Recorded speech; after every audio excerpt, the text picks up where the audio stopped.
قرصون لرزون لرزون اومدم در خونتون، یواش یواشون نرمک نرمک اومدم در خونتون. یک شاخه گل در دستم سر راهت بنشستم، از پنجره منو دیدی همچون گلها خندیدی. اوه به خدا آن نگهت از خاطرم نرود.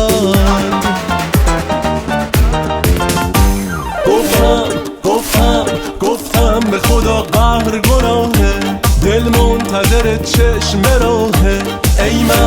ای من به فدات ناز نکن تو، با چشم سیاد ناز نکن تو. این درود دنیا بین خواب و رویا گذرونه، با هم آشتی کنیم که بهار دوباره گل شوره.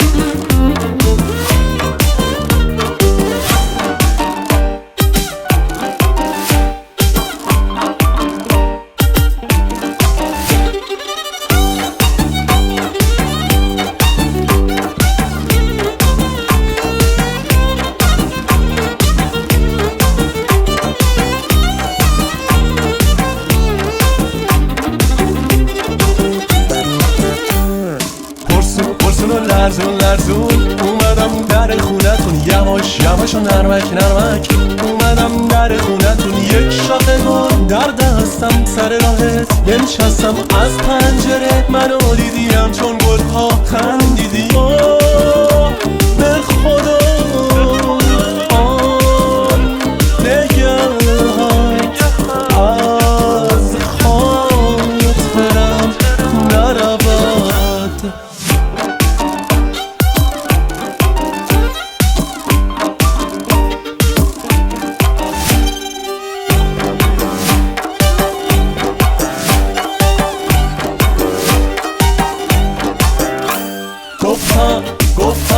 گفتم به خدا قهر گناهه، دل منتظر چشم راهه.